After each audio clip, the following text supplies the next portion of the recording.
Hey everyone, me Kevin here. Here's the latest that is going on with the frustratingly slow progress of the next COVID relief package. We are still waiting for the Senate parliamentarian to decide the fate of the $15 minimum wage and COBRA benefits. Remember, the Senate parliamentarian is a person who's going to tell us whether or not the Senate rules allow the minimum wage to go forward, that is the boost of the minimum wage from current levels to $15 an hour by 2025, or not.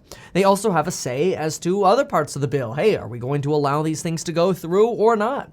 Now, the parliamentarian can technically be overruled by a simple majority, which technically means Democrats, along with Vice President Kamala Harris, could overrule the parliamentarian. However, Senator Joe Manchin has already told us that he is going to side with whatever the parliamentarian says. There is still the wild card of Kyrsten Sinema, but a lot of eyes are on Joe Manchin. If the parliamentarian comes in and says, no, I don't think we can do the minimum wage through this COVID relief package because we don't think we can use the budget reconciliation process for this package, well, then not only does that cast doubt on us ever being able to raise the minimum wage to $15, and there have been other proposals. There have been proposals for an $11 minimum wage. There have been proposals for maybe $10 or some sort of other scalings. There have been so many proposals floating around, but right now, those are just proposals, and honestly, I'm not going to bore us with all the random proposals going around. It's just talk, and as we know, talk is very cheap, especially in Congress. Look, for example, at Workhorse. The government says, oh, we're going to electrify all postal service vehicles. And so people go plowing into Workhorse stock. I never touched that one, but I don't blame people for thinking like, oh, Workhorse is going to do amazing when they get this big postal service contract. And that would have given the postal service electric vehicles for their new fleet. But instead, the government goes, you know, we're just going to go with Oshkosh Corporation. And Oshkosh, they're going to make us really fuel efficient cars and maybe some battery electric cars.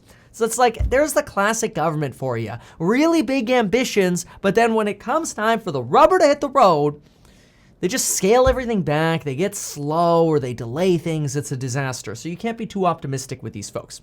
And honestly, it doesn't even matter that you got a letter here. 150 leaders of major U.S. corporations signed an open letter encouraging that a COVID bill be passed, quote, along the lines of what the House proposed. These CEOs include the CEO of AT&T, Blackstone, and Lyft. Who cares? Like, Congress, they're either going to pass it or they're not. And right now, everything is hinged on the Senate parliamentarian. And we've literally been waiting weeks for this parliamentarian to decide. It hasn't been a secret that this minimum wage thing is coming. The minimum wage text has been around for weeks, so I don't know what the frickin' wait is. But now, instead of hearing a result on Monday, which we never got, or Tuesday, which we never got, now Bernie Sanders thinks the parliamentarian is going to decide either late Wednesday or Thursday, which probably in Congress speak means Friday. At the same time, the House Rules Committee just added another $11.75 billion of costs to the current stimulus package. The items include foreign aid, tribal assistance, the National Science Foundation, and the National Institute of Standards and Technology, a sign that the House, despite being scheduled to vote on this bill on Friday, is still adding money or costs to this bill. Further, Tom Reed from the House Problem Solvers Caucus is already planning to vote against the bill. There are a lot of very, very angry Republicans in the House. In fact, even Mitch McConnell over in the Senate calls this an extremely partisan bill. And this is going to be a very common argument that we're going to see Republicans make, because Republicans are arguing, hey, Biden said we're going to have bipartisan work in Congress. Even though Biden did say we're going to try to be bipartisan, unless, of course, they say no to everything, then we're just going to do it ourselves. So it's kind of like, well, if you're a Republican, you're upset with Biden, and if you're a Democrat, you're happy with Biden, right? So it's like you can't win.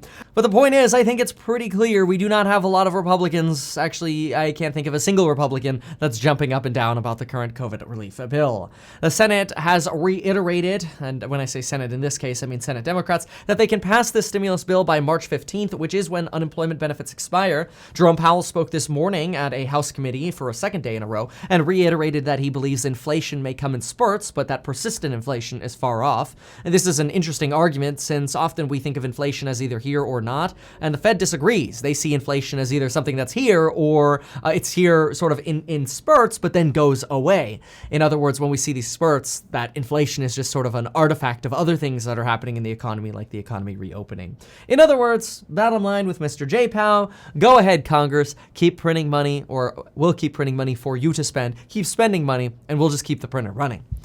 The Senate, by the way, has already started working on the new COVID relief bill. They started work on this today, at least one committee did. The House does plan to vote on Friday, and the Senate does plan to vote on this prior to March 15th. It's the Ides of March. Hopefully they get this done, sometime by like March 12th or something. It'd be cool if they were actually early for once.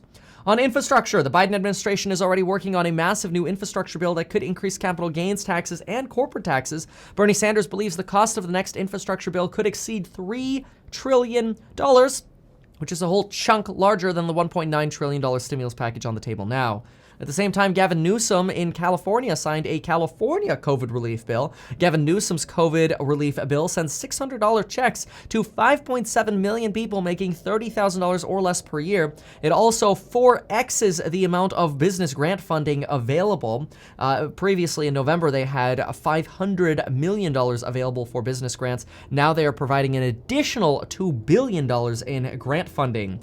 And that's because grant funding was oversubscribed. People wanted $4.4 billion of grant funding, and looks like the state of California is going to be providing a total of about $2.5 billion. Who knows, maybe that's because Gavin Newsom's recall election is getting pretty dang close, or there are almost enough signatures for a recall election. So who knows, maybe a stimulus plan will help him politically. Obviously, Donald Trump was someone who did believe that a stimulus package could help him politically.